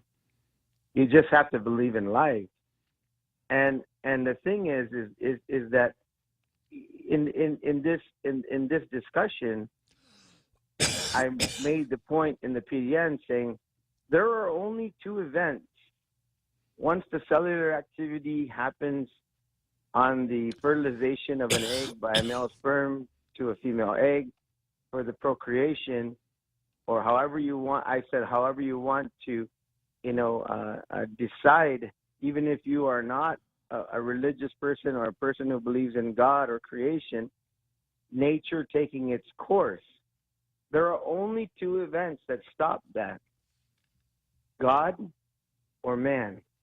And if you don't believe in God, then you could substitute God for the natural process of life.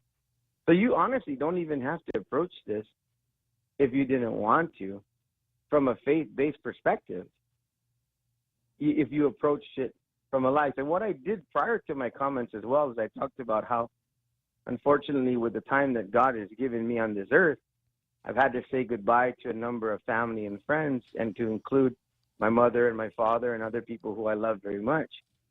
And the final act that I've seen a number of times, whether it be a hospice nurse or in the hospital, is they place the stethoscope over the femoral artery to ensure, before they pronounce death, that there is absolutely no cardiac activity.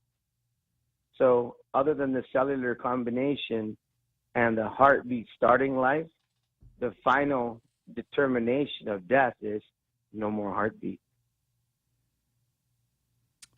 Very interesting, Chris. Very interesting. It's just I've mentioned on the show before there that if I didn't think in terms of religious at all, there are several reasons I could never get on the right side of abortion, just as being a member of the species Homo sapiens, just by being a human being. So, Chris, I'm going to say keep up the good work. I know that's necessary. I know you're not necessary. I know you're going to keep doing it. So I'm very grateful, and I'm sure a lot of others are too. Keep up the good work. Right on, Bob. I'm always grateful for you. You've been a great mentor and a scholar, and I'll continue to seek your advice and continue to fight for the people of Guam in every way that I can. So just Mazi, and have a great night. I look forward to the balance of the show. Buen provecho, Lai. Okay, I want to go into another Jungle Watch piece, but it may be that I've got somebody in the green room here. Johnny Utah is in the green room, and he wants to talk about adding on to what Senator Dueñas said. Okay, I'll do that, and then I'll try to finish up with Tim's other piece. Go ahead, Johnny Utah. Hey, Judge Bob. No, when Senator Dueñas was talking about being able to recognize that abortion is murder and is wrong without having any faith, and I guess he's talking about atheists, it made me recall a phrase from the Bible, and I want to just read it. It's Psalms 106. The verse, I don't have it off the top of my head, but it goes pretty straight like this. And they served their idols, which were a snare unto them. Yea, they sacrificed their sons and their daughters unto devils.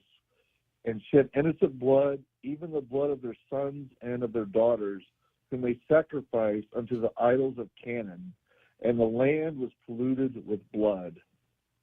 And I just can't see how those without faith can see the error in their ways of murder. To me, it goes hand in hand. Good point, Johnny Utah. Right on point. Yes, sir. Have a good night. Okay, Johnny. Johnny Utah, straight from Salt Lake City. I guess we got to go to Churchill Downs, huh? Come try Guam's original Chamorro restaurant with Pica's Best 5 years running. Mezcla Chamorro Fusion Bistro. Experience Chef Peter's candied salmon over scallion coconut rice, octopus tenactac, Chamorro platter, and their award-winning gourmet hamburgers. Or if you're looking for something healthy, try their keto-friendly menu. Come and enjoy Mezcla's half-a-day service at their Hagåtña and Grand Plaza Tumon location. Call their Hagåtña location at 479-2652 for reservations. Farewell, ANZ Bank. You've been an excellent corporate citizen for 30-plus years. And yes, we're competitors, but we're sorry to see you go. Now let us address the bank's customers. Bank Pacific's arms are wide open to accept your banking needs, whether it be to handle your savings, commercial checking, merchant business, or consumer or commercial loan needs. We're open on Saturdays in 4 convenient locations and have excellent online banking services. And we're staying, for as you might know, where others put branches, we place roots. Equal Opportunity Lender, member FDIC.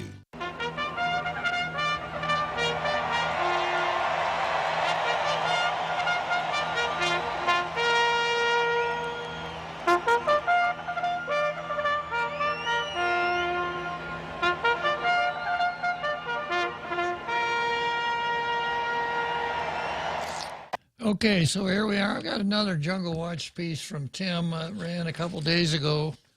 I'm going to pick up about the part I mentioned a little earlier about the abortion, the anti-abortion bills that he was involved in getting through the legislature. It goes like this: having backed 8 abortion regulatory bills into law via the Esperanza Project. Esperanza, of course, Esperanza means hope. And there is a website called the Esperanza Project, but it's tricky because instead of Esperanza, it's SA. So if you wanted to go to Esperanza Project, you want to keep that in mind. The Esperanza Project I and others worked with were never under the illusion that any of our bills on their own would make a dent in Guam's amazingly high abortion rate. What we did know was that where abortion is hidden, abortion is tolerated, and that by forcing the issue into public view via legislation, that one day the sheer weight of the reality of what abortion really is and what it's doing to our community, especially our, quote, native community, would become so onerous that existing abortion practices would close down and no one would want to pick up the practice. And that's what happened. Pro-abortion physicians, attorneys, and even the ACLU blame the stigma of abortion in Guam, which is really a direct aim of the Catholicity of Guam. They take aim at Catholicism because they need an enemy other than their own reluctance to publicly tear babies apart limb by limb and cut them into little pieces, which is what abortion is. Pre-Doms, the decision which was overturned by Roe, the real end of legislation like the heartbeat bill, informed consent and partial birth abortion ban, unborn victims of violence, and other such bills, was not to curb abortion, though that was still hoped for and sometimes the effect, but to keep the humanity of the unborn child in public view as a foundation for one day overturning Roe, which in 1973 did not consider a child in utero to be a child in utero, but only potential life, which was the language of Roe. And it worked. Roe's gone, and the states and territories are free to build their own statutes from the ground up and no longer have to settle for legislation like the heartbeat bill, which is not only almost impossible to enforce, as the Texas story today demonstrates, but allows abortion until a heartbeat is detected and at any time thereafter, with only consequences being that someone might sue. The Texas heartbeat bill was never about ending abortion. It was about the heartbeat. That is the humanity of the child. That message rang loudly and probably factored into the Dobbs decision. In other words, it accomplished what it set out to do, overturn Roe. There's no need for incremental bite-off around the edges legislation like the heartbeat bill that is now before the legislature. It accomplishes nothing and muddies the pro-life view, which is that it is never okay to kill an innocent, defenseless human being. The author of the bill keeps hammering on, it's either his bill or women go to jail after the injunction is lifted on the areola law. That's not true. Under Public Law 20-134, women who procure abortions can be found guilty of a misdemeanor. And while a misdemeanor can land someone in jail for up to 12 months, that is not likely to happen given that contempt of court is a frequent misdemeanor and the usual punishment is nothing but a warning.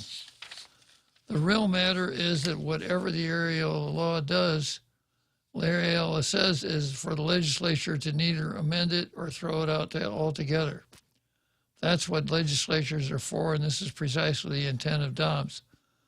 Something tells me the legislature doesn't want to go there and would much rather distract public with a furor over the heartbeat bill, which they already know isn't going anywhere. Well, they look like they care. That's another pretty good column. And I've already covered, some of the other positive aspects of the heartbeat bill. And then, unfortunately, we have to consider this, that Doug Moylan may not be successful in dissolving the injunction that keeps him, as an attorney general, from enforcing Bell's law. It's possible. And I've read the Attorney General's opinion. I was critical of it. I mentioned the Indiana law. The Attorney General's opinion says that if a bill is passed by a legislature at a time when it's known to be unconstitutional, the bill is void. Now, that's different from a bill passing the legislature and then the Supreme Court coming along later on and saying, well, here's the constitutionality, and the bill doesn't pass constitutional muster. But I criticized Levin for finding the answer he was looking for and then stopping. And I dug up an ancient Indiana law review that said that although a bill that is passed that is unconstitutional at the time it's passed is void ab initio, when the constitutional infirmity is removed, the law is miraculously resurrected. And the law review article said that's the rule in Indiana. Now, whether it's still the rule in Indiana, whether that's a good pedestal upon which to base your litigation, that's something that Doug is, I'm sure, going to plumb. But our Attorney General just went out looking until he found the usual suspects and stopped there instead of doing a thorough job. I use the analogy of the time I lost my keys. Remember the time I pulled up on one night I pulled up in front of my friend's house, and as I was getting out of my car, I fumbled something and I dropped my keys, and I couldn't find my keys. So I went into the house and told my friend, hey, I lost my keys. Can you help me find them? Yeah, sure, no problem. So we go outside, and I go over to my car and start looking around. He goes 2 houses down the street and starts looking around, out in the gutter and around the cars and stuff. And I said, hey, what the hell are you doing? I told you I dropped my keys over here. My friend said, yeah, but the light is so much better up here. That's what Levin did with his opinion. But it's still possible that we may not be able to resurrect Bell's Law. It would be much more difficult if Bell's Law is resurrected for the pro-aborts to repeal it than it would be for the anti-aborts to start out on a blank slate and get what we really want enacted into law. So, Joe Biden justified his Brittany Griner swap because it was all we could get. We couldn't get Griner and the Marine, so we took what we could get. And I'm certainly not going to channel Joe Biden, but it may very well be that the heartbeat law is the only one we're going to be able to get, knowing, however, that the governor will veto it, but knowing that we're swearing in a new group of senators on the 3rd of January. And no matter what, we can't stop the fight. We can't throw up our arms and say, this is too hard. Okay, another day. And let's go, Brandon.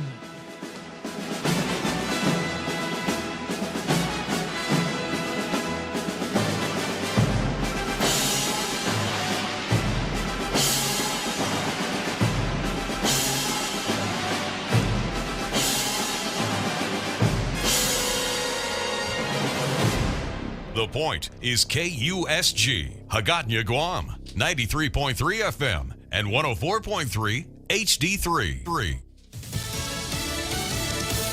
Nasty weather. I'm Jack Callahan, Fox News. A blizzard hammering parts of the central Rockies with snow and 45-mile-an-hour wind gusts. Some parts of South Dakota bracing for nearly 2 feet of snow over the next 48 hours. To the south, there is the threat of tornadoes later today. The greatest tornado threat on Tuesday afternoon looks like it's going to be somewhere in southeast Texas across northern and central Louisiana. So that's where we're at least forecasting potential for some strong tornadoes to occur. That's meteorologist Jeremy Grams at the National Weather Service. Disgraced cryptocurrency exchange founder Sam Bankman-Fried could be trading the breezes of the Bahamas for the cold and snow of New York soon. He's been arrested by Bahamian authorities on an arrest warrant from the Justice Department. The U.S. is expected to request Bankman-Fried extradition from the Bahamas.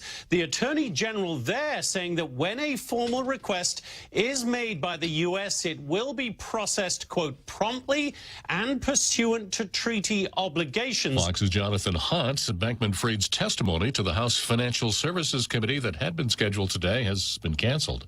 The Energy Department expected to announce a major scientific breakthrough today, thought to be nuclear fusion. On a report that scientists at the Livermore lab have successfully generated energy by hitting a hydrogen capsule with laser beams. Scientists have been trying to unlock nuclear fusion for more than 80 years. The Energy Department's Deputy Assistant Secretary for Spent Nuclear Fuel has left that job. Samuel Brinton has been charged with stealing luggage from 2 different airports. A spokesman would not say whether it was a firing or a resignation. Monday Night Football, the Patriots beat the Cardinals 27-13. The game winner scored on a turnover. Over the middle, here he is. Loses the ball, picked up by New England, and touchdown, Raekwon McMillan. Call on ESPN, America.